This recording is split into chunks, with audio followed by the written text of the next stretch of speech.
¿Qué tal? Buenas tardes. Gracias por haberse sumado a esta segunda parte del webinar sobre reforma tributaria en Argentina.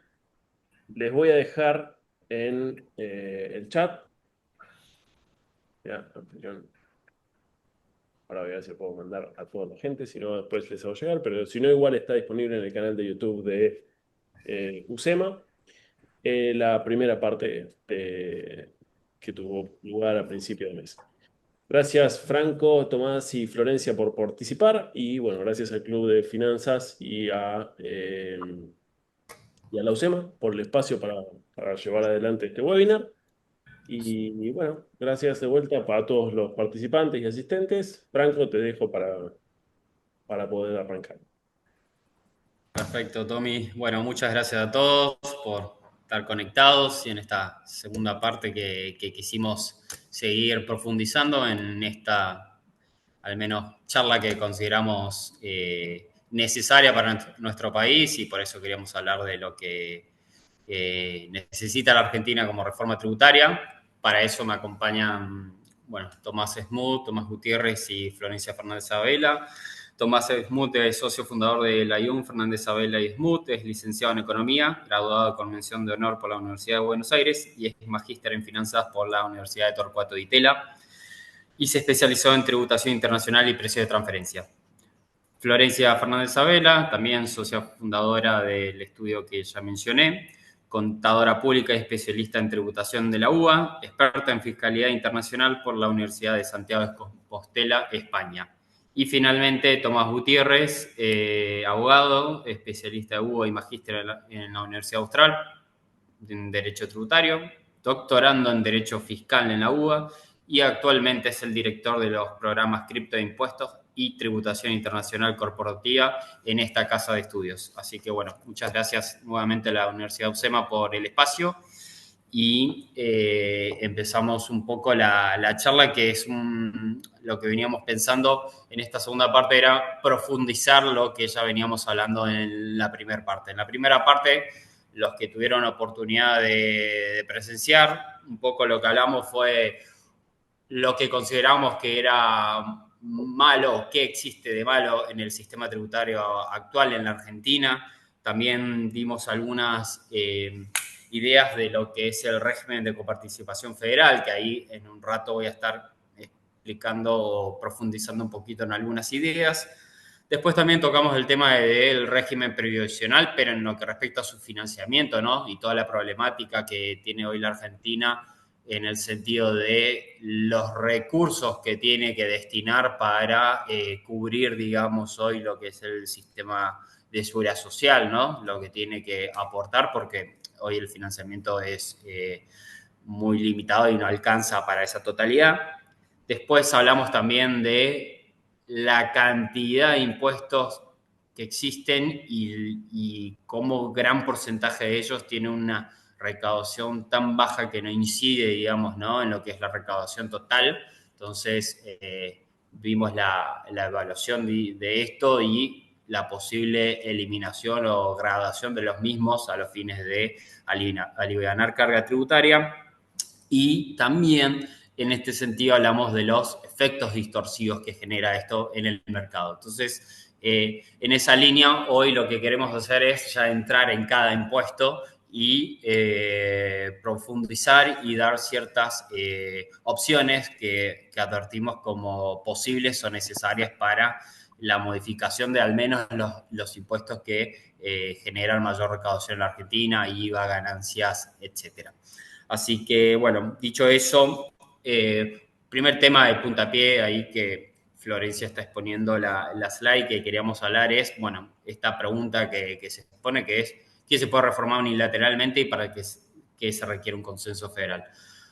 Obviamente sabemos, como el último antecedente de la 27430, que fue la última ley, digamos, más importante, podemos decir, en lo que fue reforma tributaria, fue obviamente una ley sancionada por el Congreso, que es hoy la herramienta que tiene el Estado federal, el Estado nacional, para modificar, proponer, sugerir nuevas propuestas en lo que es el esquema de tributación federal. Obviamente, en la Argentina hoy existen tres niveles de gobierno, nacional, provincial y municipal, y las alternativas que tenemos o que tiene el Estado Nacional para modificar esto es obviamente por una ley sancionada por el Congreso.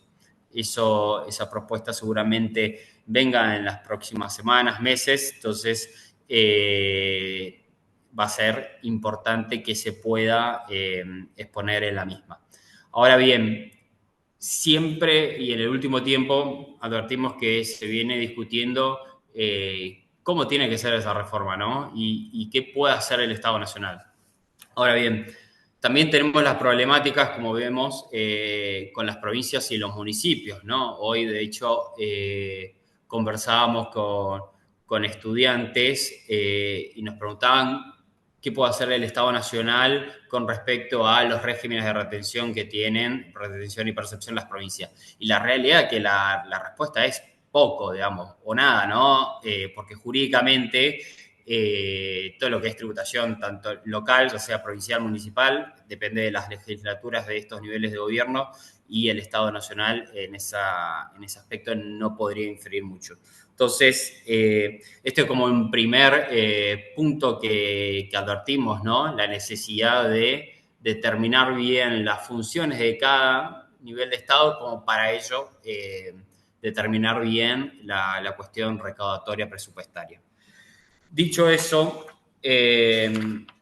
hablamos de reforma integral, ¿no? Y cuando hablamos de reforma integral es hasta cuándo o hasta dónde debería regularse o qué deberías proponer esta reforma tributaria. Porque como vimos en la, clase, en la parte 1 de esta set de charlas, hoy tenemos muchos efectos distorsivos o incentivos que afectan, digamos, a la inversión y al mercado, ¿no? Entonces, esta reforma integral, los objetivos que estamos viendo que deberían ser ayudar a producir más al privado y tener mejor acceso a los mercados, digamos. Entonces, teniendo en cuenta esos dos pilares, me parece que entendemos que una reforma tributaria debería seguir en esa línea. Entonces, un poco como pensamos es seguir en esta línea de charla y para eso queremos entrar en los que son los efectos económicos de los impuestos, ¿no? Para ello, si bien Tomás Smoot va a continuar, la línea va a ser seguir en esto para luego finalmente entrar en propuestas que puedan realizarse en cada impuesto. Bien. Gracias Franco, gracias a la UCEMA por el espacio, a Tommy por la invitación a participar. La idea es conversar un poquito, siguiendo lo que se conversó en el webinar anterior, sobre impuestos y los efectos en la economía de los impuestos, ¿no? Antes de meternos ya en discusiones sobre IVA y ganancias, que los voy a dejar más al abogado y la contadora, pero mi idea era como conversar un poco sobre los efectos en la economía y los impuestos como para pensar desde una base qué es lo que se puede o se debe o se piensa en tocar una vez que uno habla de una reforma tributaria, ahora que está muy en tema, que hubo un montón de discusiones acerca de qué impuestos meter, qué impuestos no meter. Y acá voy a lo que para mí fue lo central del webinar anterior y que vuelvo a repetir el mismo slide, que es la lógica de si crecemos para reformar o reformamos para crecer, y creo que es como la base donde nos tenemos que sentar a pensar qué es lo primero que viene, si es, ¿no?, el huevo o la gallina, vendría a ser un poco la discusión, si es que necesitamos crecer para armar una reforma tributaria, o si la reforma tributaria nos daría como el puntapié inicial para poder crecer, ¿no? Entonces, eh, ahí tenemos un poco la discusión, me parece central, desde este gobierno y desde cualquier gobierno, me da la sensación de que quiere hacer una reforma tributaria, que es un poco la discusión de qué viene primero, ¿no?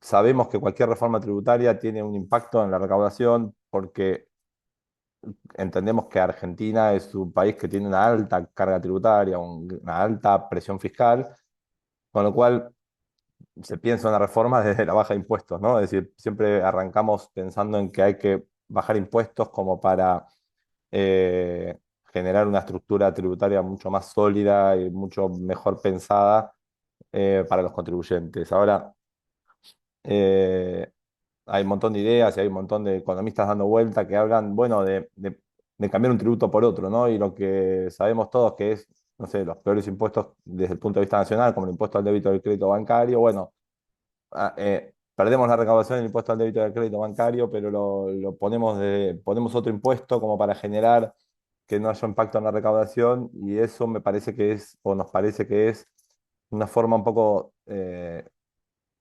simple de pensar un problema más complejo, ¿no? Que es, eh, necesitamos, y creo que estaríamos todos de acuerdo acá, que necesitamos una baja de la carga tributaria que viene dada sobre todo porque los que pagamos impuestos estamos con una carga y una presión fiscal enorme y hay un 50% de la población en Argentina, más o menos, ¿no? Que hoy no paga impuestos, con lo cual hoy los impuestos que recaen en los que sí pagamos impuestos es muy alto, con lo cual, está bien, Flor, pasá si querés, ya creo que se entendió la idea.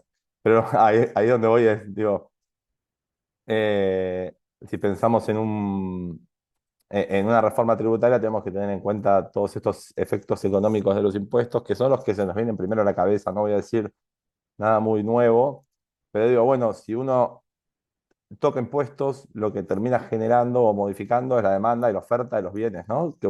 En donde uno toca impuestos específicos, ¿no? Entonces, el otro punto, y me parece que es central, que es el aumento de precios, que es donde me quiero hacer doble clic, que ahora lo vamos a ver en la próxima slide, todavía no lo pase Flor, pero donde nuestra idea y nuestra concepción es que todo impuesto es trasladable al consumidor final. Entonces, hay la discusión entre quién paga el impuesto, ¿no? Si lo paga el que efectivamente le recae jurídicamente o si económicamente eso genera un aumento de precios generalizado o inflación o lo que querramos decir. Pero lo que nosotros sentimos, vemos o pensamos es que en el fondo todo impuesto termina cayendo en el consumidor, porque todo impuesto, a medida que van pasando los años, se incorpora en la estructura de costos de una sociedad y al final termina afectando los precios. Eh, Tenemos pérdida de eficiencia, ¿no? Cualquier impuesto que se incorpore hace o perjudica, ¿no? La eficiencia de las sociedades, de las empresas, del funcionamiento industrial, del funcionamiento comercial. Así que eso también está claro. Y obviamente tiene como contrapartida el financiamiento del gasto público, la redistribución de la riqueza, o como querramos decir, que es como la base en la que se fundamenta la imposición, ¿no? Es decir, financiemos el gasto público y desde esa forma podremos redistribuir la riqueza de una mejor manera, de una manera más equitativa, o como querramos decirle. Y el otro doble clic que quiero dar es el efecto en los incentivos. Y ahí es donde nosotros pensamos un montón acerca de cómo eh, generar los incentivos adecuados desde la perspectiva tributaria. Digamos, nosotros somos todos tributaristas y nos dedicamos a los impuestos y entendemos los impuestos como algo central en la economía argentina, pero entendemos que no es lo único, ¿no? Pero sí que genera un incentivo como para invertir, desinvertir, entrar, salir de Argentina y pensamos que en los incentivos puede haber como una gran fase de exploración acerca de qué hacer, ¿no? Y cómo generamos los incentivos para, uno, formalizar la economía, dos, para que las provincias eliminen ingresos brutos, ¿no? Es decir, como que todos sabemos que es el peor impuesto habido y por haber, y digo, no que lo eliminen y que pierdan la recaudación, pero sí que lo puedan repensar de otra manera. Así que después cuando hablemos un poco de IVA, eh, creo que ahí hay la base de la discusión acerca de IVA tiene que ver con el incentivo a cómo hacer que las provincias sustituyan un impuesto que es tan nocivo para la economía argentina como ingresos brutos de alguna otra forma en recaudación. Digo, ¿por qué es nocivo ingresos brutos? Porque afecta todas las fases, porque es acumulativo y por todas las cosas que conocemos en ingresos brutos. Digo, bueno, pensemos algún esquema de incentivo para que las provincias eh, recauden desde otro lugar lo que podrían perder al eliminar un impuesto como ingresos brutos. Flor, ¿me pasas la cosa, por favor? Gracias. Y acá, bueno, voy a la base que comentaba antes respecto a la traslación a precios. Y digo, bueno, ¿sobre quién recae el pago de un tributo? Y acá tenemos que distinguir el aspecto jurídico y el económico. Del jurídico, ahí Tommy capaz me corrige, pero digo, tenemos por un lado la percusión. Y digo, la percusión es, desde la ley, ¿dónde está pensado un impuesto? Bueno, le ponemos 35 a las sociedades. Y jurídicamente está claro que la percusión o dónde está pensado el tributo está pensado en que las sociedades paguen el 35% de ganancias. Sin embargo, si uno lo piensa desde un efecto económico, siempre suele haber una transferencia o una traslación. No siempre es del todo, o sea, a veces impacta en el margen que obtiene una sociedad, pero sí eh, o al menos mi forma de pensarlo, es que económicamente esos impuestos siempre se transfieren. Siempre se transfieren ¿a dónde? Al precio. Siempre terminan cayendo en el consumidor. Entonces uno piensa impuestos indirectos, directos, regresivos, progresivos y todas las definiciones que nosotros conocemos sobre impuestos que vienen desde las discusiones históricas de manual de tributación.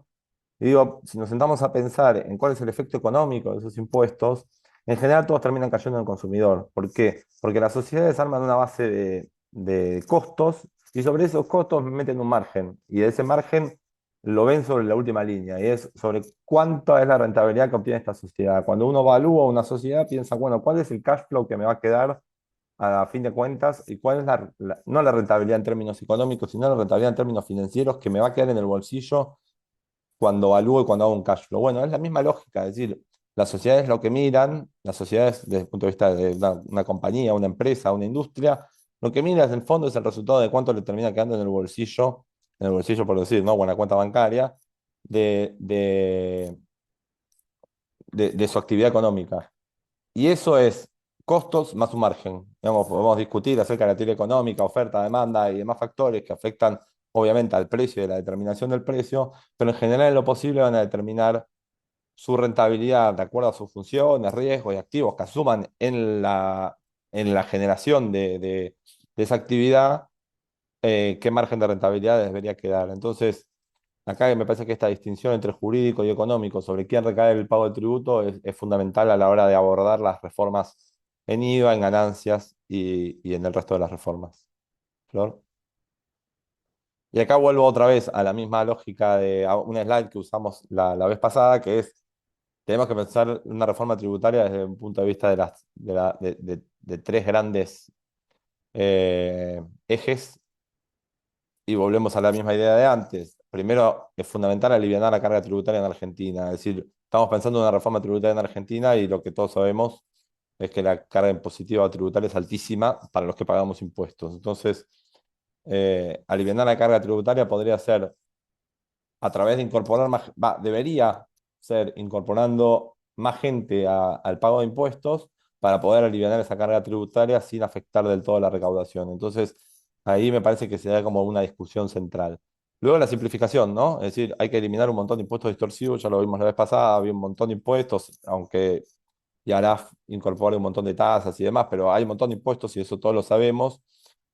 Y encima lo complejo que es hoy de determinar impuestos, pagar impuestos, las retenciones, las percepciones, los anticipos, cuando uno se reúne con gente que no está en el tema impositivo, en general detesta este tema. ¿Y por qué lo detesta? Porque es muy complejo. No es tan simple como decir que ganancias pago el 35. A eso le tienes que sumar retenciones, percepciones, anticipos, con lo cual se vuelve un tema muy caótico. Así que creemos que un eje central de una reforma tributaria tiene que ser la simplificación. Y luego lo que también hablamos la última vez es la federalización y pensar en que Argentina no deja de ser un país federal y tenemos que pensar en cómo distribuir el tema ya discutido y ya hablado por Franco recién de cómo hacemos con la coparticipación, la federalización, la competencia entre provincias, los municipios y todo lo que afecta a lo que es la presión tributaria de Argentina. Flor, gracias. Y acá vuelvo a otra slide que usé la vez pasada, pero que me interesa a los efectos de pensar en las reformas, y vuelvo al cuadro de cómo son la participación de los tributos en la recaudación consolidada para 2025. Y acá vemos que el IVA es un un elemento clave, un impuesto clave para la recaudación, si lo pensamos desde el punto de vista nacional. Lo mismo con impuesto a las ganancias para las personas físicas, impuesto a las ganancias para las personas jurídicas y ingresos brutos vemos que también es central, pero desde un punto de vista provincial. Entonces, cuando pensamos en una reforma, no tenemos que dejar de tener en cuenta este cuadro, ¿no? Es cómo impacta en la recaudación esto y empezar a pensar en, bueno, cómo podemos generar cambios eh, que generen, como hablábamos antes, los incentivos adecuados para fomentar la inversión, para fomentar el crecimiento y el desarrollo económico argentino sobre la base de la estructura tributaria que hoy tenemos y a dónde tenemos que ir. ¿Y a dónde tenemos que ir? Bueno, un poco es lo que vamos a conversar ahora en ganancias e IVA, pero está claro que los dos principales tributos que habría que pensar y modificar es eso. Cuando uno ve OCDE o países de la región, no de la región, pero países centrales tienen un sistema tributario distinto al nuestro, donde el impuesto a las ganancias tiene una participación mayor que el IVA. Ahora, el IVA tiene una facilidad de recaudación, que ahora lo vamos a discutir en IVA y no me quiero meter, pero que hace que sea un impuesto de muy sencilla recaudación y que no tiene mucho sentido tocar. Ahora sí lo que vemos ahí es que vamos a meternos ahora la recaudación de impuestos a las ganancias de personas físicas y jurídicas. Y ahí vemos que personas jurídicas representa el 11,6 de la recaudación total y impuesto a las ganancias de las personas físicas el 5,7. Y si lo pensamos en términos de PBI, estamos hablando de impuesto a las ganancias a las personas jurídicas, es algo así como el 6% cuando uno lo piensa en PBI. Y a las personas físicas estamos hablando de un punto y medio, 2 puntos del PBI. Flor. Ah, bueno, ahí ya los dejo a ustedes. Ahí vuelvo después, porque tenía algunas más, pero vuelvo después. Gracias. Bueno, la idea en esta parte, creo que estoy yo, ¿no? No, Franco, Estás si bien, no está es. bien. Está bien. La idea en esta parte es conversar en gran medida lo que son las propuestas que fueron, ya sea algo formalmente presentado, propuesta formal por parte del Estado no hay un texto hoy que esté circulando como la propuesta oficial, pero sí hubo comentarios o propuestas generalizadas que trascendieron periodística o mediáticamente por lo menos, y en parte la idea es tratar estas propuestas. Claramente hubo cierta suerte de lobby a favor de algunas. Una de las más conocidas fue el Super IVA. Después se habló de la idea del IVA dual, donde se iba a crear mal explicado, se crea un IVA nacional y un IVA provincial. Y después una técnica muy usada en Argentina, que es un emparchamiento para decir, bueno, en esto decimos que reformamos algo y es un parche nomás. Esas son las tres ideas principales que vamos a discutir sobre IVA. Eh, como les planteé antes por el chat, cualquier comentario o duda o lo que sea que pueda haber, siéntanse con libertad de plantearlo a través de de la sección de preguntas y respuestas o eventualmente el chat si tienen disponibilidad, y las contestaremos a medida que lo vayamos viendo. La primera de las propuestas mm, tuvo mucha cobertura mediática a fines del año pasado, principios de este, y era la propuesta del Super IVA. Era una propuesta que en la teoría estaba inspirado en lo que fue la reforma de IVA de Brasil, donde se unifican, creo que terminaron siendo 5 impuestos en Brasil. Brasil tiene un régimen tributario igual o más complejo que el argentino en la parte normativa, no así en su parte práctica. Eh, y la idea era tomar el impuesto a los consumos, no en realidad los impuestos al consumo, sino IVA en particular, a nivel federal, unificarlo con ingresos brutos y unificarlo con el régimen general de tasas municipales, en particular lo que se conoce como la tasa de inspección, seguridad e higiene, que al margen de su nombre lo que hace es cobrar un porcentaje de la facturación, en teoría, dentro del municipio. Quizás para entender antes la idea de este super IVA, es entender esto que hablaba Franco. Hay tres niveles estatales, cada uno de los tres pretende grabar la facturación bruta de los contribuyentes que desarrollan una actividad en Esto, en teoría, de vuelta dentro de estos tres niveles estaduales. ¿Por qué marco la idea de en teoría? Porque tanto provincia como municipio tiende a excederse y decir, bueno, tus ingresos. Porque si estás en la provincia de Buenos Aires o en Catamarca o en la provincia que sea, todos tus ingresos tienen que algún tipo de nexo al lugar donde tu sede física está. Lo cual a veces es cierto, a veces no, tiende a excederse y ni hablar a nivel municipal. Qué sé yo, Vicente López, por ejemplo, es el municipio que durante años ha grabado todo lo que se le cruzó y lo que no se le cruzó pero pasó cerca y lo que no pasó cerca pero se enteró que existía. Entonces, es un problema muy enquistado a nivel municipal.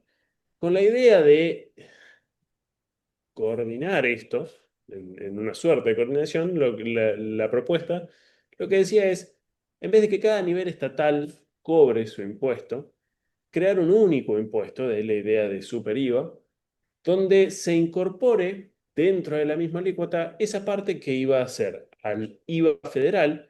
Lo que pasa es que se está desconociendo la lógica de cómo funciona la coparticipación. Todo impuesto coparticipable lo recauda la nación y el 60% de eso se gira a las provincias. Entonces, entender que hay un IVA nacional parece raro cuando estás hablando de que solo el 40% de lo que se recauda de IVA va a la nación. Entonces, ese es el primer problema. Es decir, IVA nacional es el 9%, el 10% si uno toma las variaciones y las detracciones para seguridad social. Entonces, ese era el primer error conceptual de la propuesta superior. Entonces, dentro de esa idea se tomaba de vuelta régimen nacional, llamémosle federal, se metía ingresos brutos, entonces se cobraba de esta alícuota que hoy fuese el 21, un adicional para suplir el ingreso por ingresos brutos, y después la parte que se cobra por esta tasa de inspección y seguridad y higiene, que en realidad iba a cubrir a todo lo que hace a cualquier tasa que graba la actividad económica dentro de la jurisdicción de una municipalidad.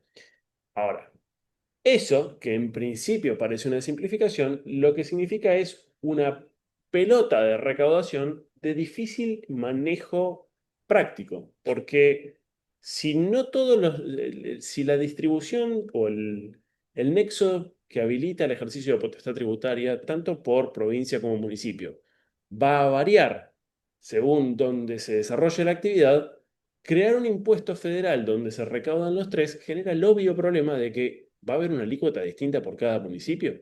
Va a haber una alícuota unificada y después se va a distribuir a cada municipio, por lo cual cada municipio va a tener que optar por una tasa que probablemente sea la más alta, porque si el municipio A tiene una tasa de inspección de seguridad y higiene, por ejemplo, del 1%, el municipio B tiene 0,5%, o entre los dos se ponen de acuerdo y ven cómo llegan a esa tasa, o los dos tienen que subir su tasa al 1%. Lo mismo pasa a nivel provincial. Son cuestiones que desde la teoría quizás se las podía hacer cerrar, no es mi opinión, pero en la teoría el superior podría haber funcionado y en la práctica empieza a hacer agua rápidamente. Después hay otra cuestión que es la puesta práctica de cómo se llega a esa alícuota. No solo a qué alícuota tiende y que tiende a una suba marcada de impuestos, sino que ya tuvimos la experiencia de por lo menos, llamémosle, tres consensos fiscales, Pacto Fiscal 1, Pacto Fiscal 2 y Consenso Fiscal de 2017, y los tres fueron un fracaso absoluto. Rotundo. Creo que no hay nadie, nunca leí un artículo que digan qué bueno que fue esto, cómo sirvió. Y creo que no puede ser la opinión de nadie que entienda del tema. Entonces, partís de la base de que, siendo que tuviste tres experiencias de fracaso rotundo, vas a, en esta cuarta oportunidad, ver si podés lograr ese efecto de poner de acuerdo a la totalidad de los municipios y de las provincias para establecer una alícuota. Este es como que me hace acordar el chiste de vos no venís a casar. Digo así, no, bueno, acá pareciera que es lo mismo. Eh, Después entran a jugar cuestiones como las reglas de coparticipación y en gran medida de alocación de renta. Esta idea de vuelta, si el impuesto se recauda a nivel federal, ¿cómo haces después para distribuirlo hacia la provincia? ¿Cómo haces, por otro lado, para, o quizás lo que sí tiene como útil es si se genera un régimen de distribución paralelo, no es necesario modificar la ley de coparticipación. Pero al sacarlo de la ley de coparticipación o generar este régimen alternativo, sí se recupera, las provincias recuperan esa potestad de establecer un impuesto análogo, porque para que algo esté prohibido por la ley de coparticipación, el impuesto tiene que ser análogo coparticipable. Si acá le sacás el carácter de coparticipable, deja de estar prohibido para la provincia y el municipio establecer un impuesto análogo. Entonces ese era el otro tema grave de problema. Por supuesto, además está la idea de control y fiscalización. Esto lo tiene que recaudar Nación. ¿Qué pasa con provincia y municipio? ¿Tiene potestad de fiscalización? ¿Se van a quedar tranquilos? Y si no está todo bien, creo que la Nación hizo bien las cosas, no tengo poder de fiscalización y está todo bárbaro. Se va a generar un poder compartido. El contribuyente va a tener que afrontar de repente 2000 y pico de municipios y 24 jurisdicciones cuasi provinciales, en realidad 23 provincias y una de la Ciudad de Buenos Aires, y además el nivel federal, o lo va a hacer uno solo. Si te impugna una provincia porque le atribuyeron algo que en realidad correspondía a su criterio otra, ¿existe esa potestad de discusión o no? Empiezan un montón de temas que generan inviabilidades prácticas y técnicas y jurídicas. Eh, y después quizás el peor de los problemas que genera es al asimilar e incorporar estos tres niveles estatales, todo lo que hoy se ve como un problema a nivel de coparticipación, la dificultad de reformarlo, el hecho mismo de que el régimen de coparticipación centraliza la recaudación y hace un régimen tributario más propio de un Estado unitario que federal. Hay mucho verso de, no, porque queremos una Argentina federal o fiscalmente federal, bla, bla, bla. Y decir, pará, mientras exista la ley de coparticipación, eso no va a ser posible. La ley de coparticipación centraliza y empodera al Estado Nacional, jamás a los provinciales. Entonces, la idea de que va a haber un federalismo fiscal no existe. Salvo que quieras resignificar las palabras, que también es otra opción. Entonces, crear un super IVA te consolida esos problemas y pone una capa normativa mayor de dificultad para deshacer ese problema. Si vos querés un régimen federal, no podés tener un régimen de coparticipación como el actual y avanzar hacia un super IVA es todavía peor. Genera ese problema y que sea insalvable. Entonces pasás a ser un Estado unitario en materia fiscal. Eh, todo esto Sí, ahí, si querés, perdón, No, no, está Tommy. bien, era la última. Todo esto lleva a la idea de, por ahí en lo discursivo y para empezar un debate, sirvió. Creo que la idea de la presentación del Super IVA con la cobertura mediática que tuvo fue bueno en el sentido de empezar a discutirlo. En la idea de viabilidad, no, es probablemente de las peores alternativas por las que se podría optar en un país como la Argentina.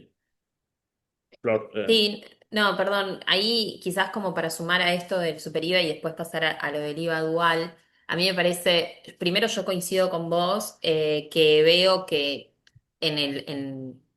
digamos, si somos un país federal, no podemos pensar que el super IVA es la solución para nuestro sistema tributario, porque, bueno, o sea, estamos constituidos como un país federal para empezar, ¿no? Y así la Constitución ha repartido las potestades tributarias también, ¿no? O sea, de las provincias y de las provincias hacia la nación. Después, para mí hay otros problemas, si querés más, desde mi perspectiva de contadora con lo del super IVA. Primero, a mí no me parece sensato propiciar que tasas municipales entren a generar base de impuestos y a obtener recaudación de bases sobre las que pueda aplicar un impuesto general al consumo, como puede ser IVA o ingresos brutos. O sea, las tasas, digo, esto hay que repetirlo hasta que los municipios lo entiendan, ¿no? Las tasas son retributivas de servicios, o sea, por el uso de un servicio tienen que cobrar un precio que a veces como esos servicios no son, digamos, no necesariamente hay que tarifarlo el servicio, puede tener alguna progresividad de cobrarle más al que mejor le vaya y menos al que menor le vaya, pero siempre tiene que guardar relación con el servicio que se presta, ¿no? Entonces, la realidad es que no tiene mucho sentido atar una tasa municipal a bases que tienen que ver con las ventas o con los ingresos, Sobre todo porque incluso hoy en el sistema municipal actual hay muchas jurisdicciones que toman la base de ingresos como para determinar las tasas, cosa que a mí no me parece razonable, y en muchos casos toman la base de ingresos locales. O sea, vos tenés una empresa que quizás factura 50 millones de dólares, pero es puramente exportadora, y entonces esa no paga tasa de seguridad, de inspección e higiene, y al lado tenés una empresa que factura 3 millones de dólares, o sea que es mucho más chica, pero tiene la desgracia de vender en el mercado local, y quizás es así, hay un porcentaje de su facturación que la tiene que pagar como tasa, de seguridad y higiene, cuando quizás el servicio que reciben es el mismo, o la que factura más, que tiene una fábrica más grande, cobra más, ¿no? Entonces, a mí me parece que meter metodológicamente la discusión de una tasa municipal a algo que viene a reemplazar IVA de ingresos brutos es un error desde el vamos. Entonces, si pensamos el super IVA dejando la tasa municipal, que la tasa municipal es algo que el municipio cobra por un servicio que presta, y nos concentramos en algo que pudiera reemplazar IVA e ingresos brutos, creo que ahí también Argentina ya tiene la experiencia fallida, en lo que es el régimen actual del convenio multilateral, ¿no? Digo, tenemos un convenio multilateral desde hace 50 años, en donde lo único que generamos es incertidumbre para todos los contribuyentes que trabajan en más de una provincia. Yo creo que hoy ninguna empresa tiene certeza respecto de si está asignando correctamente. ¿Por qué? Porque las reglas, por más de que son las reglas que se escribieron hace 40 años, donde los negocios se hacían con un corredor, viajante de comercio que iba a la provincia a vender los bulones porque no existía, plataforma, electrónica de venta, ni venta virtual, ni nada, y las normas han quedado un poco rezagadas en eso. La realidad es que vemos que 24 jurisdicciones compitiendo entre ellas por recaudación y generando interpretaciones y normativa encontrada han llevado a que hoy, uno de los principales problemas que tiene ingresos brutos, además de que sea un impuesto que desde el diseño sea un impuesto que se esconde en el precio, y todo lo que ya sabemos que puede ser malo de un impuesto plurifásico y acumulativo, eh, está dado en estos niveles de incertidumbre que genera, de que cuando uno distribuye su base a las distintas provincias, no tiene seguridad de hacerlo bien, y los errores siempre los terminan pagando los contribuyentes. Entonces, llevar el IVA a un esquema así, me parece que en vez de simplificar, termina como complejizando la distribución.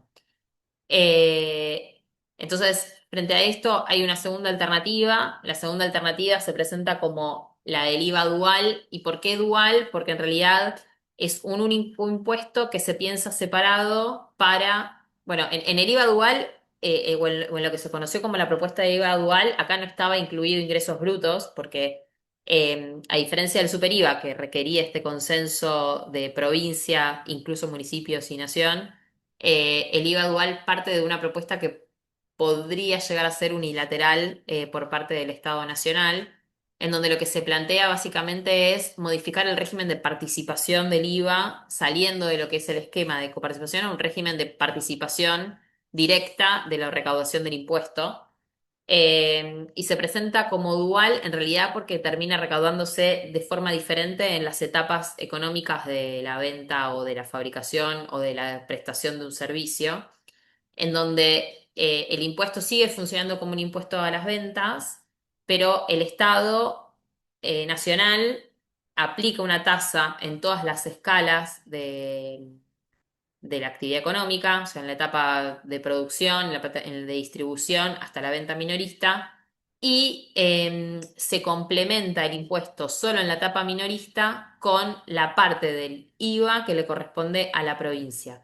¿Por qué se pensó así? Bueno, porque ahí, digamos, se pueden barajar distintas posibilidades, ¿no? La primera es pensar, bueno, ¿por qué hacer esto del IVA dual y no directamente ir a un impuesto a las ventas? Donde toda la etapa de comercialización o de producción no tenga IVA, y directamente se aplique un IVA cuando se vende al consumidor final, y ahí se ve a dónde se produjo el consumo y ahí se aplique el impuesto. Bueno, eso desde un punto de vista práctico, y tomando capaz una de las cosas que decía Tomás Smoot al principio, en el nivel de informalidad que tiene nuestra economía, eso generaría que el incentivo a no facturar para el consumidor de no recibir factura sea muy alto, ¿no? Porque imagínense con una tasa como la actual que tenemos en el IVA, comprar un producto facturado tendría un costo automáticamente un 21% más alto que el que no. Y eso hoy no sucede y no es tan así el 21% porque el sujeto que está vendiendo ya tiene pagado el crédito fiscal de todo el costo del producto que está vendiendo. Entonces no hay un ahorro directo del 21% cuando un producto no se factura, porque hay una parte del impuesto que ya se pagó. Entonces el ahorro está dado solamente por el mayor valor, el mayor precio que le puede poner el sujeto que está vendiendo el producto. Entonces, en una economía como la Argentina, con tanta informalidad, pensar en un impuesto a la venta, si bien puede llegar a simplificar todo esto de no tener costos de capital de trabajo inmovilizado que puede generar el IVA cuando aplican todas las etapas económicas o conflictos de distribución como sucede ahora, por el otro lado generaría un alto nivel de evasión o se puede esperar que genere un estímulo muy alto de evasión de implementarse así. Generar un IVA en la primera etapa de comercialización tampoco resulta del todo efectivo porque uno tendría que recargar una alícuota muy alta sin saber el efecto final de eso en el precio del consumidor. Y aplicarlo en todas las etapas para la parte provincial, bueno, generaría esta dificultad de determinar cuál es la provincia que tendría que tener la recaudación, entendiendo que es la provincia donde el consumo se verifica, ¿no? Entonces, un poco el IVA dual se plantea en esto de que se aplique la parte provincial en la jurisdicción de consumo para tener certeza de cuál es la jurisdicción de consumo con reglas que pudieran ser más sencillas y también con el objetivo de generar este estímulo en donde aquellas provincias que tienen mayor capacidad de consumo puedan tener, deberían ver mejorada esta recaudación y puedan tener entonces algún estímulo a reducir ingresos brutos por este recupero de la recaudación. No sé, Tomás, vos si tenés algún comentario de esto. No, sí, No, eso. ¿Qué Tomás? Porque dijiste Tomás. Pero bueno, yo a lo que iba es como la parte que decía de los incentivos, ahí te dejo, Tommy, si querés, pero sobre la parte que habíamos hablado antes de los incentivos, acá vemos que, eh, déjenme ser optimista, porque por este mecanismo, que es las provincias que salen más favorecidas respecto a la recaudación vía este esquema, que son las provincias donde más se consume, que nos salen, son los que nos vienen primero a la cabeza, quizás podrían ser las que tienen los incentivos para sacar ingresos brutos porque su recaudación se ve muy beneficiada por un esquema de este estilo. Y si esas provincias que son donde más se consume y donde la actividad es en general, donde se genera mayor actividad económica, que son la provincia, si quieren, la ciudad autónoma de Buenos Aires, la provincia de Buenos Aires, Córdoba, Santa Fe, y las provincias donde hay más gente consumiendo, son las que tienen incentivo para eliminar ingresos brutos, entendemos que las otras provincias en el mediano o largo plazo podrían verse incentivadas también a reducir o eliminar o reducir ingresos brutos bajo un esquema de este estilo. Y ahí te dejo al otro, Tommy. gracias. Hay una discusión que se dio mucho respecto del IVA dual. Era esta idea de, bueno, pero si hacemos esto de desdoblar, las provincias de repente tienen que poner una alícuota del 80%, bla, bla, bla. Es verdad a medias. O sea, hoy lo que está pasando es que el régimen de coparticipación vigente subsidia fuertemente a estas jurisdicciones. La primera parte, alguien hacía el comentario, bueno, pero, por ejemplo, los derechos de exportación, conocido como retenciones, vaya a saber por qué, generan esta idea de que ciertos sectores, que son los productivos principalmente agrícolas, terminan subsidiando al resto del Estado federal. Bueno, acá lo que estamos planteando es lo mismo. También hay un fuertísimo subsidio desde aquellas provincias en las que existe actividad económica y consumo suficiente hacia aquellas en las que no. No estoy diciendo que no tenga que haber algún tipo de subsidio ni algún tipo de régimen de acompañamiento en la transición, pero claramente tenemos provincias inviables, no desde una opinión política o personal, sino desde lo económico, donde decís, es necesario ponerse a gobernar esa provincia y generar cierta actividad económica y las condiciones para que esa actividad económica se desarrolle de forma alguna. No estamos ni siquiera hablando de radiquemos empresas y demás, que probablemente sea necesario. Estamos hablando de que son provincias que no tienen ni consumo. Entonces, si no tenés consumo, tenés un problema grande. Es hora de hacerse cargo de la provincia y empezar a gobernarla para que haya actividad económica que refleje el progreso de la población. No estamos hablando de consumo o cualquier factor por el mero hecho de ese factor. Es porque un consumo razonable te refleja progreso social. Necesitas desarrollar políticas públicas para tener desarrollo social.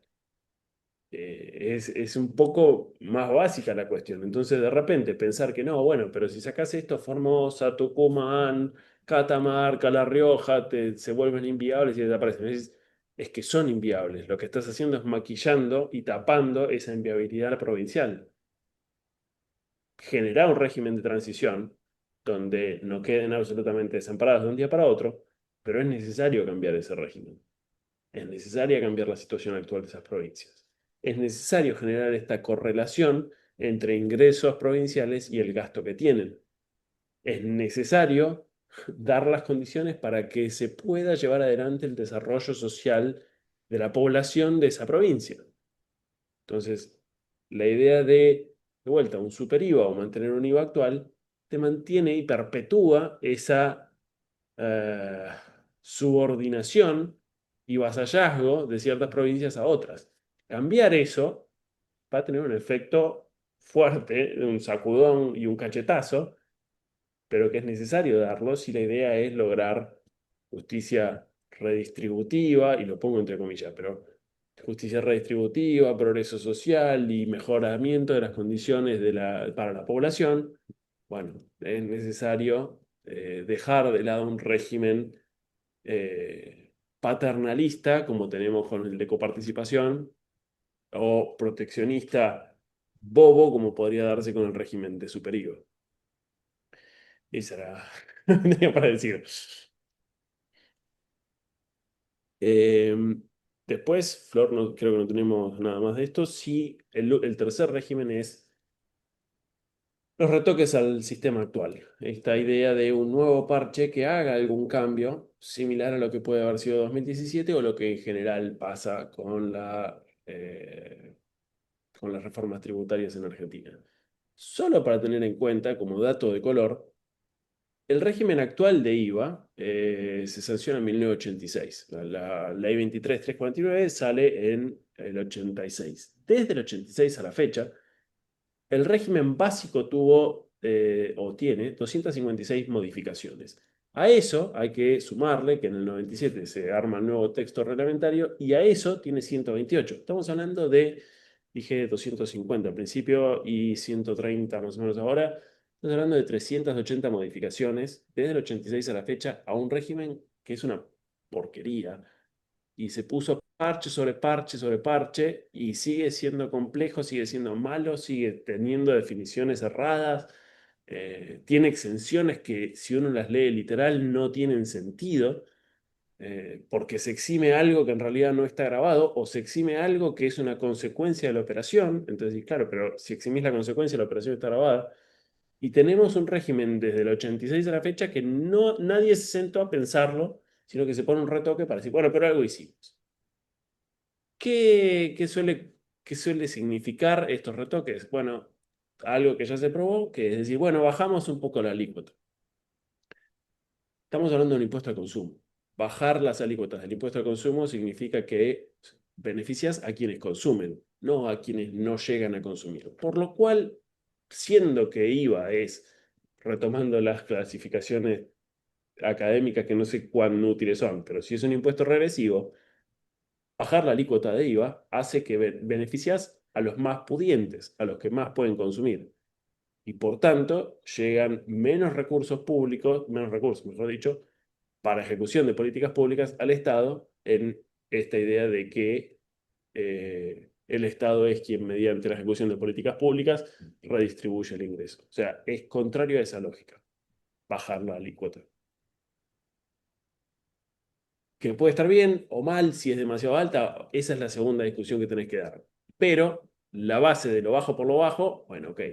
No solo eso, sino que ya se intentó y en menos de un año hubo que volver a subirla porque no se cerraba el número. Cada vez que bajas la alícuota, generas un problema enorme administrativo para la administración tributaria, pero sobre todo para los contribuyentes. En los 90, cuando se hace el cambio, se cambiaron los controladores fiscales y un montón de costos vinculados, la facturación y un montón de cosas pretabuladas, que de repente fue, bueno, pero resulta que no nos gusta tanto. Así que todo este gasto que hiciste, mándalo a pérdida y eventualmente deducirlo de ganancias porque fue al pedo.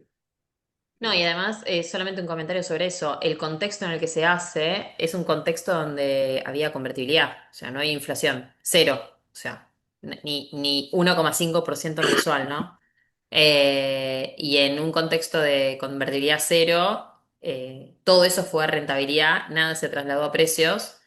Si bien en el contexto actual la inflación está moderada y controlada, pensar en bajar, no sé, 3 puntos de IVA o 2 puntos de IVA con una inflación del 1,5, bueno, es la inflación acumulada de 2 meses, ¿no? Entonces, tampoco tiene sentido por ese lado. Eh, Creo que pasamos ya a ganancias, ¿no? En realidad, hay dos cuestiones para considerar de esto. El efecto de bajar la tasa, sobre todo cuando es tan chico relativamente. Bajar 3 puntos de IVA significa recaudar un punto menos del PBI. El costo para el Estado es enorme. Pero bajar el IVA en 3 puntos no significa que se vaya a trasladar el precio al consumidor.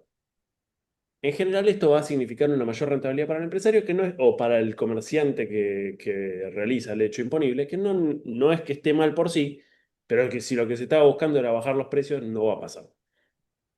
No es que no pueda teóricamente pasar, la experiencia indica que jamás ha pasado. Y después, de alguna forma hay que compensar esa baja, o no. Esto de vuelta, estamos hablando de si es una reforma estructural o es un parche.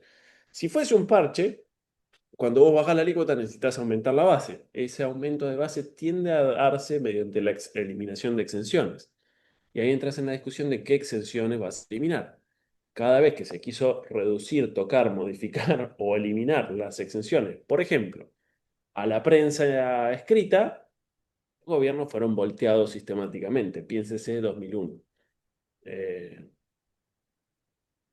Hay todo un aparato de intereses que no es solo de los medios, sino que va a estar en cada uno de los sectores donde se va a generar esta presión de no me toques a mí porque tengo tal beneficio.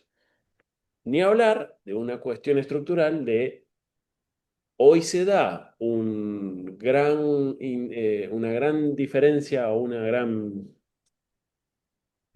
inequidad relativa donde vos tenés que ciertos regímenes promocionales que están vigentes en Argentina están exentos de pagar IVA. Cuando vos empezás a bajar la tasa general de IVA y empezás a equipararlo, piensen lo que pasó cuando se redujo la tasa de derechos de importación y barreras proteccionistas tributarias con lo que fueron los celulares. El escándalo que se armó, no me acuerdo si fue a principio de este año o el año pasado, cuando dijeron, bueno, los celulares vamos a bajar para que entren en un valor más parecido al internacional y que de última, en ese caso, Tierra del Fuego pueda competir. El escándalo que se armó. Imaginen cuando eso pase con IVA, donde sí va a haber un impacto.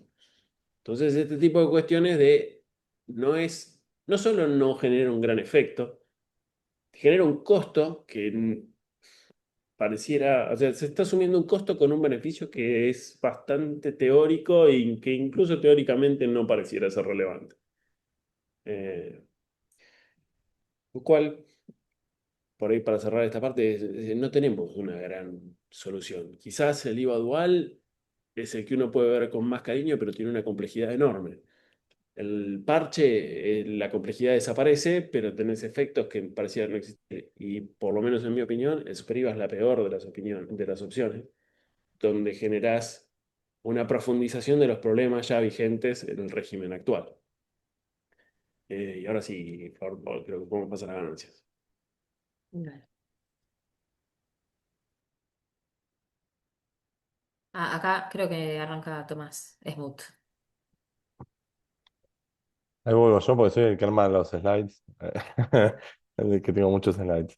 No, acá la idea era mostrar rápido una comparativa regional de la alícuota general de impuesto a la renta para sociedades. No vemos que en la región definitivamente somos los más altos. Chile está en 27 y pensando en bajarlo. Paraguay está en 10, pensando en subirlo, pero bueno, tampoco lo quiere subir al 35 como nosotros. Perú está en 29,5 y Uruguay está en 25, pero bueno, todos conocemos los beneficios de Uruguay, ¿no? Así que es medio una alícuota mentirosa, si le quieren decir de alguna forma. Pero lo que podemos ver es que Argentina es el más caro de la región. Brasil está similar a nosotros, pero lo saco de acá porque a mí me interesa esta comparativa regional desde un punto de vista de pensar la lógica que Argentina tuvo en su momento y que lamentablemente, en mi opinión, perdió.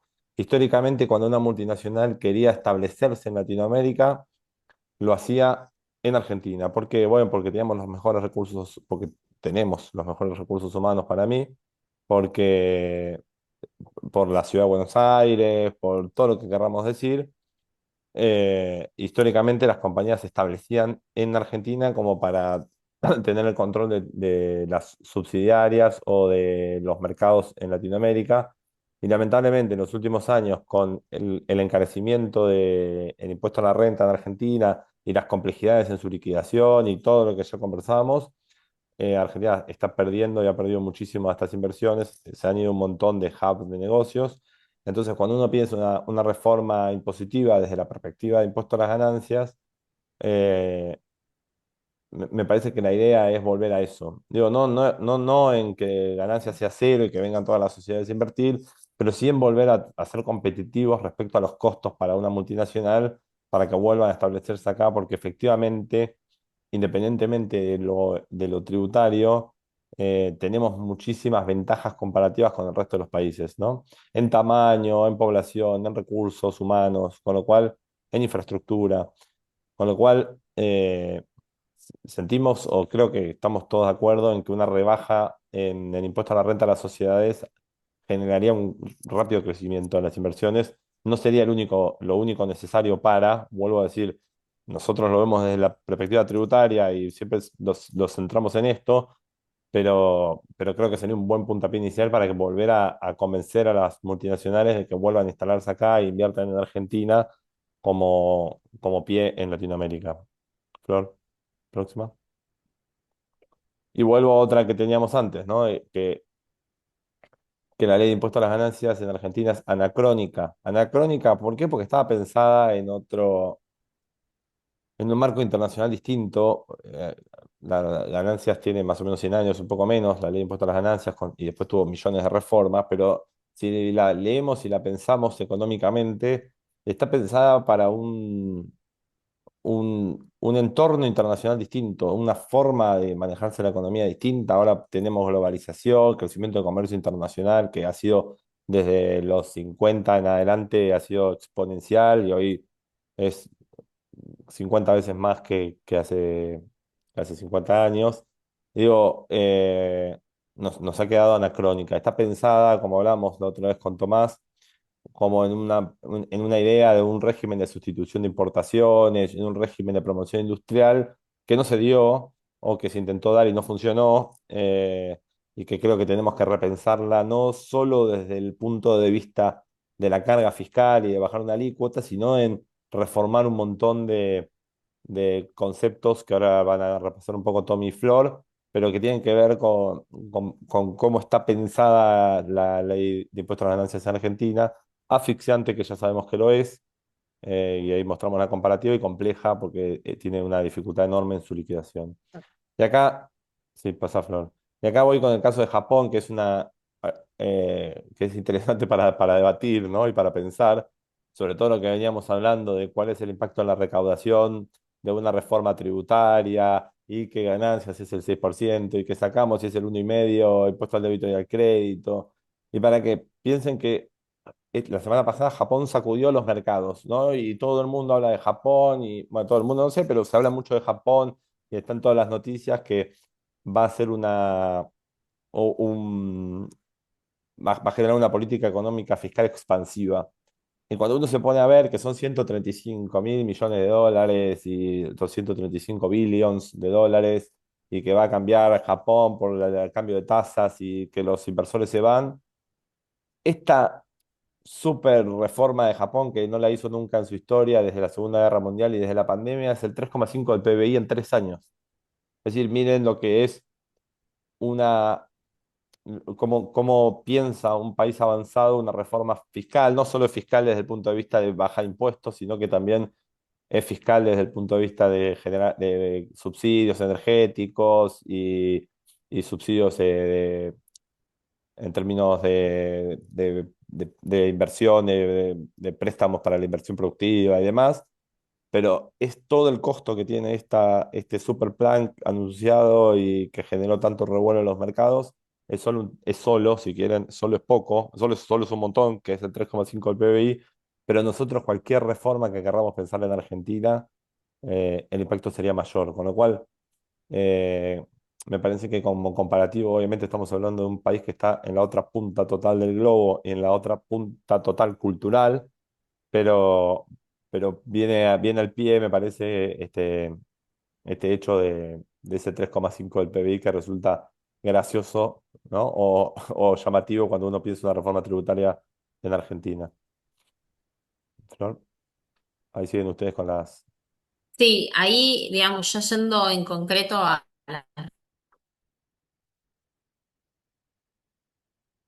mm, perdón, Tommy, no sé, Tommy Gutiérrez, no sé si vas vos acá. ¿Y te estoy tomando la posta o...? No hay problema, pero bueno, dale, lo tomo entonces. La Dale. idea es, así como en IVA concluimos que probablemente la mejor solución sea la de un IVA dual, no pasa lo mismo en ganancias. Por lo menos en el régimen actual argentino. De vuelta, otro obstáculo que genera el régimen de coparticipación actual. Quizás en otras jurisdicciones, en otros países en los que sí existe este desdoblamiento, uno podría pensar, por ejemplo, en Estados Unidos, donde no existe el impuesto a las rentas a nivel federal, un impuesto a las rentas a nivel estatal, equivalente al provincial, que puede existir un impuesto a nivel de condado, de ciudad y demás. En el caso de Nueva York, por ejemplo, hay por lo menos 4 regímenes cuando uno vive en Manhattan en concreto. Eh, pero son 4 regímenes que si bien se, se encastran entre sí y parten de una base que es el federal, después cada estado va diciendo, bueno, tal cosa la eximo o la agravo, o genero tal o cual beneficio. Eso es porque siempre fueron regímenes distintos. Es decir, nunca tuvieron un régimen de coparticipación que generaba ese régimen unitario donde la nación era quien se encargaba de todo. Como eso obviamente a nivel argentino no existe, ese es el principal obstáculo para generar una división de un impuesto dual. Además de que va a estar cómo compiten las provincias mediante alícuotas. Va a haber una alícuota federal, pero después cada provincia va a tener que elegir su propia alícuota. Empiezan a jugar la idea de, bueno, pero entonces me conviene hacer una operación en tal o cual jurisdicción. Pero ahí empiezan a jugar cuáles son los nexos de vinculación a esa jurisdicción. ¿Cómo va a ser una provincia que de repente te va a decir, bueno, igual que pasa hoy con ingresos brutos, por ejemplo, mediante CIRCREV, yo entiendo que tal actividad que no tiene nada que ver conmigo, igual te la grabo? Cómo se coordina, por ejemplo, el tratamiento de exportaciones, incentivos que de repente da una jurisdicción y te los anula otra. Entonces, hay una complejidad muy grande en materia para generar un régimen dual o plural, porque también entrarían eventualmente los municipios, a nivel de impuestos a las ganancias. Esa es una de las razones por las cuales diríamos, esto quizás sería viable si deja de existir el régimen de coparticipación. Mientras exista el régimen de coparticipación, esta división parece técnicamente imposible. Eh, si hay una cuestión vinculada a ganancias que lo diferencia también de IVA, y es IVA es un impuesto al consumo, por lo cual cuando uno proyecta una inversión desde el extranjero, desde cualquier país hacia Argentina, lo que se conoce como inversión directa extranjera, el IVA en general no importa. Te va a impactar claramente, pero es una cuestión de consumo, afecta al consumidor. Ganancias afecta el rendimiento de esa utilidad. Entonces, modificar a ganancias, si lo que se busca es la atracción de inversión directa extranjera, sí pasa a ser un factor mucho más relevante que la modificación de IVA. igual como dijo Tomás, el problema es que en la matriz de recaudación argentina IVA pesa considerablemente más que ganancias. Eh,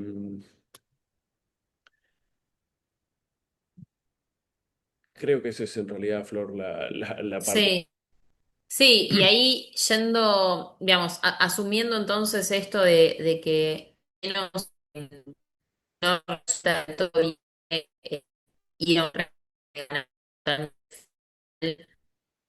eso requiere una sí, no, provincial que no creo que pueda suceder ahora. Está en lugar reformas. Tomás, si bien existieron acciones grandes,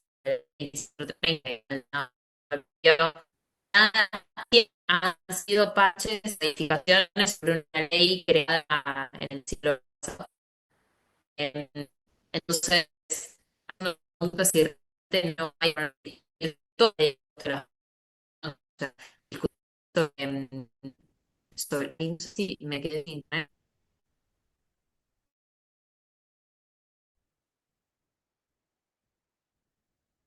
Hola, Yo te hola, escuchaba, no hola. sé si soy solo yo que te Ahí escuchaba muy volví. mal. Y hubo Ahí un momento. volví. Ah, O perdón, un bueno, no momento sé, tecnológico complejo. un momento. Volvé de entrada.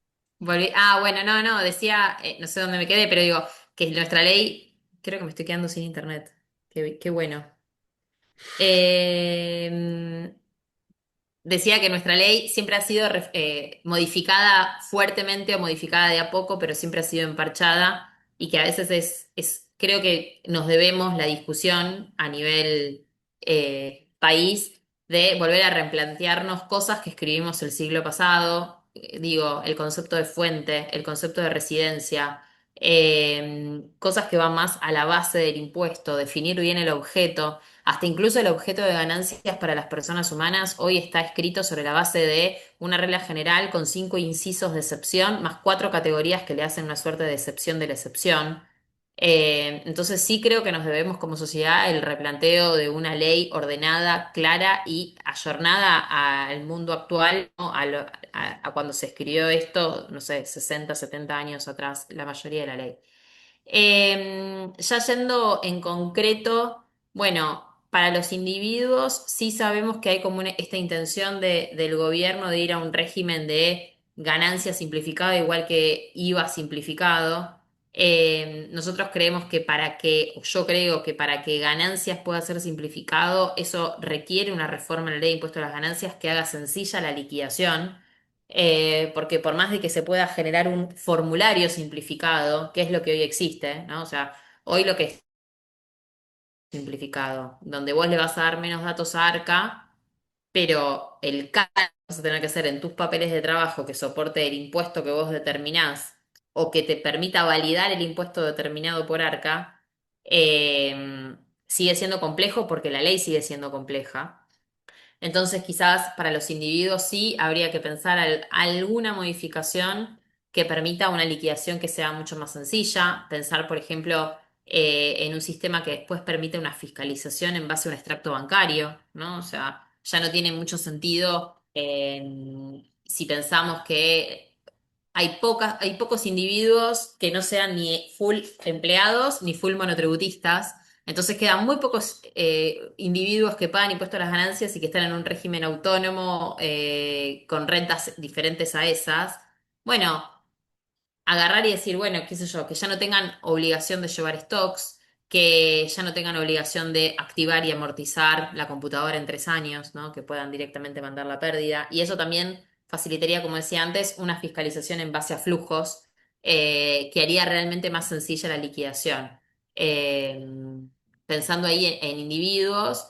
Y también esto de usar al individuo como un fiscalizador más sobre la base de permitir, y voy ahí al punto de gastos y deducciones. Si uno a un empleado, a una persona, le permite ampliar la base de sus gastos deducibles sobre la base de comprobantes, eso también es un estímulo a que las personas vayan, sobre todo a aquellos sectores de la economía que tienden a la informalidad, y pidan la factura, y eso si bien puede generar una pérdida en la recaudación desde el punto de ganancias, porque va a ser un gasto deducible, sí genera, por el otro lado, bueno, digamos, la recaudación por parte de IVA o de ganancias del comercio que quizás si no se lo hubiesen solicitado ese comprobante no lo hubiese facturado, ¿no?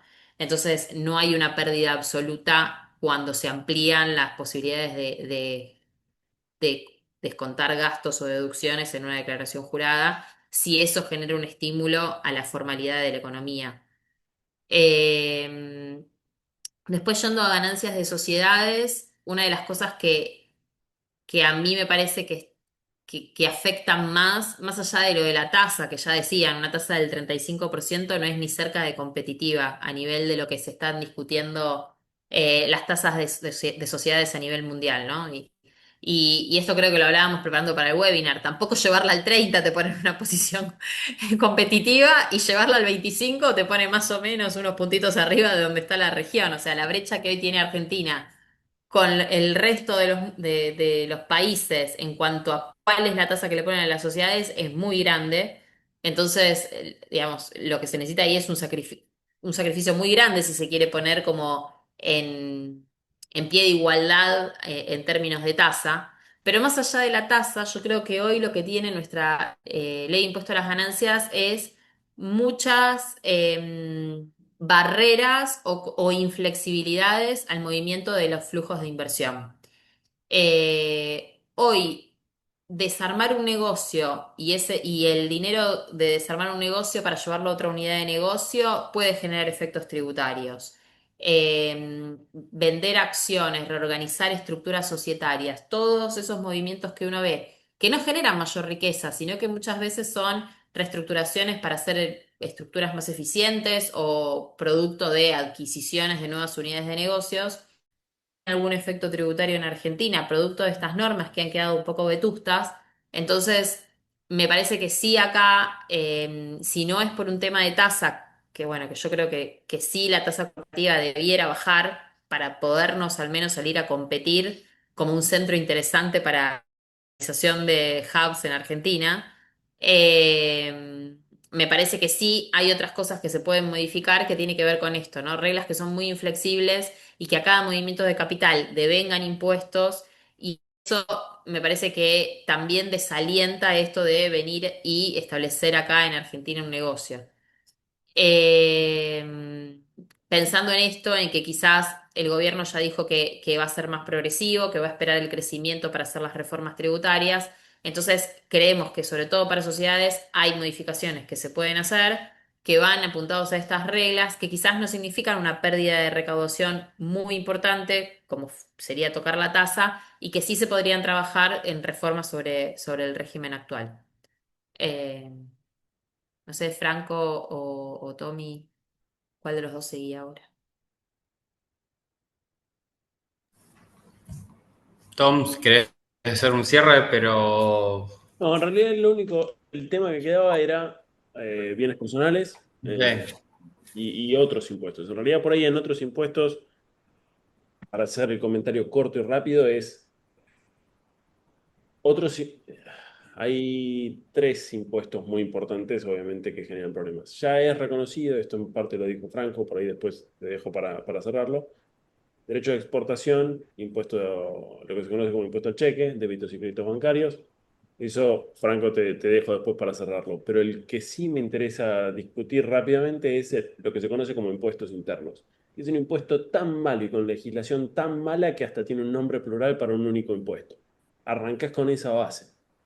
Entonces, cuando hasta el nombre se lo pusiste mal, estás en el horno con ese impuesto. Y es un impuesto que genera distorsiones, es lo que se conoció como el impuesto a los autos de lujo y demás, porque es un impuesto que agarra lo que se le antoja al legislador en el momento con una idea de generar una idea boba que le ponen un nombre muy interesante, así como los abogados hablan en latín cuando no tienen algo importante para decir.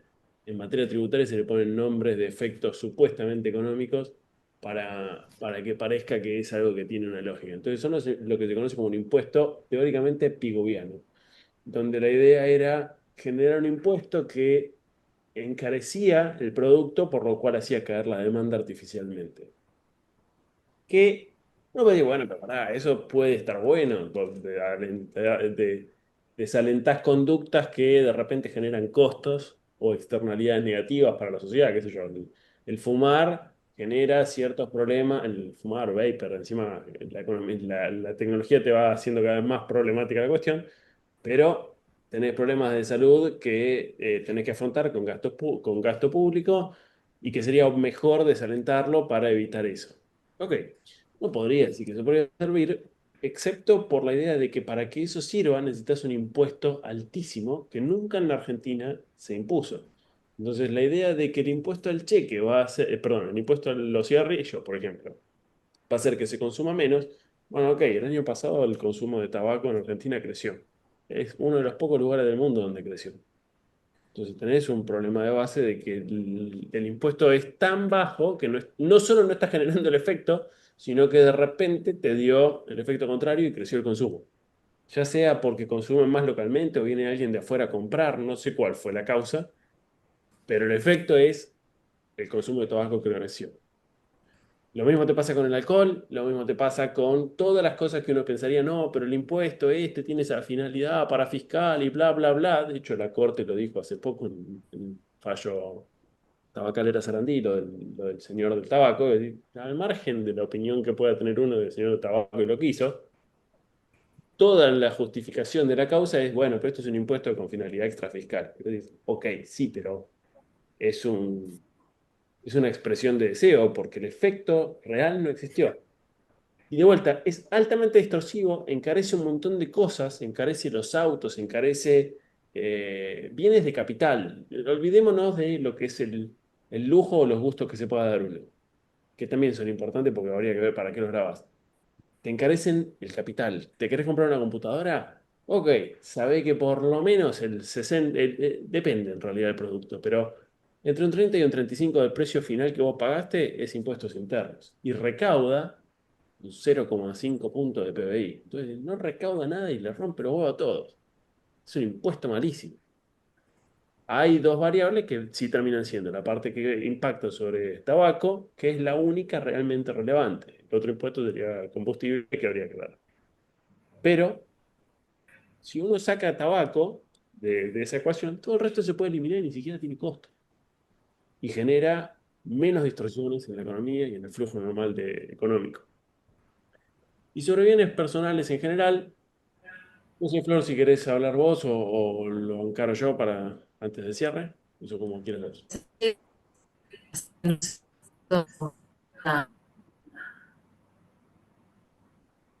Ahí creo que la perdimos a Flor. A ver. Sí. Encaralo vos que no se le escucha nada, Flor.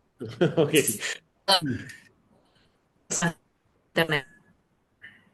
Bueno, nada, lo cierro yo por las dudas. Bienes personales es un impuesto que teóricamente recauda cierta cantidad de fondos. Lo cierto es que esto era antes de, el gobierno actual, donde con la reforma que crea lo que se conoció como REIBP, el régimen de ingreso anticipado, y se levanta la base eh, imponible, es decir, perdón, el mínimo no imponible, el monto a partir del cual se empieza a pagar, cambió fuertemente la matriz de recaudación en relación a este impuesto.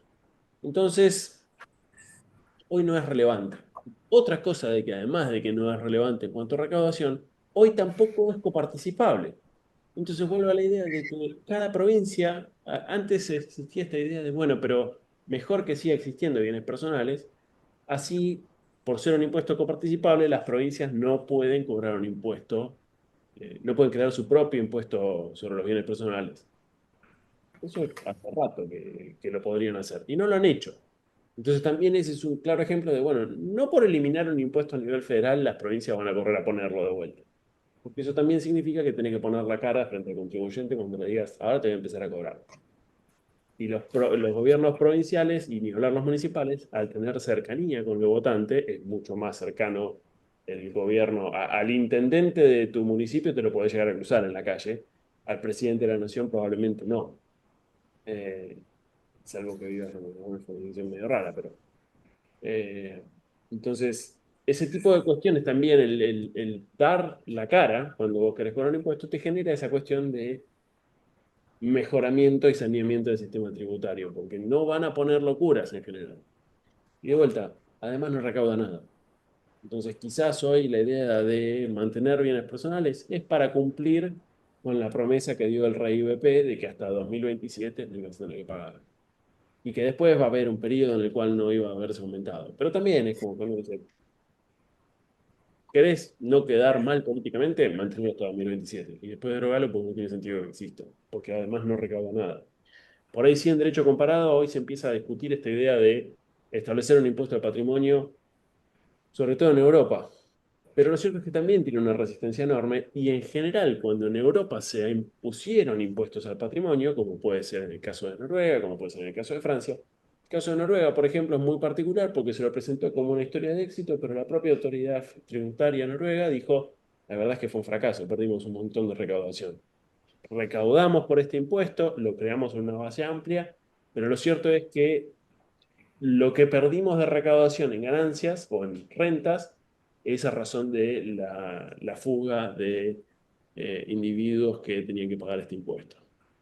Y que es, además la experiencia argentina ha sido esta, cuando puso el aporte solidario, pasó exactamente eso. Eh, pero bueno, eso en cuanto a bienes personales y otros impuestos. Así que ahora sí, Franco, te dejo. Sí, a ver, como para darle un cierre a esto y no extendernos más, lo que queríamos era dejar dos tipos de ideas. Primero es decir que creemos posible una reforma profunda sin esperar consensos, digamos, imposibles que hoy podrían ser, por ejemplo, la modificación del régimen de coparticipación, ¿no? Por la necesidad de los consensos de todas las provincias y el Estado Nacional, pero si vemos que con estas ideas que venimos exponiendo se podría llegar a una reforma positiva para el país,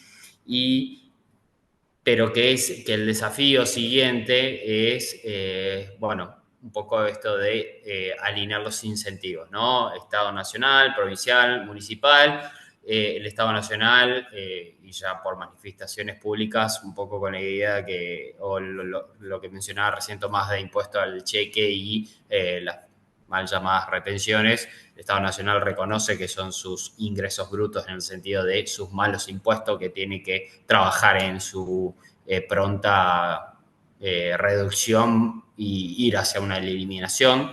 Pero bueno, en ese sentido entendemos que lo que necesita el país no es meramente una reducción de impuestos, sino es también la necesaria simplificación, digamos, ¿no? Vemos, hay grandes experiencias que nos indican que pagar impuestos es fácil y eso pareciera que hoy en Argentina todavía no lo es. Entonces creo que eso, con la brutal carga administrativa que tienen hoy las personas humanas y obviamente las sociedades, trabajar en ese sentido es sumamente positivo y nos ayudaría a dos cuestiones que creemos que es importante, que es aumentar la producción y el crecimiento económico del país.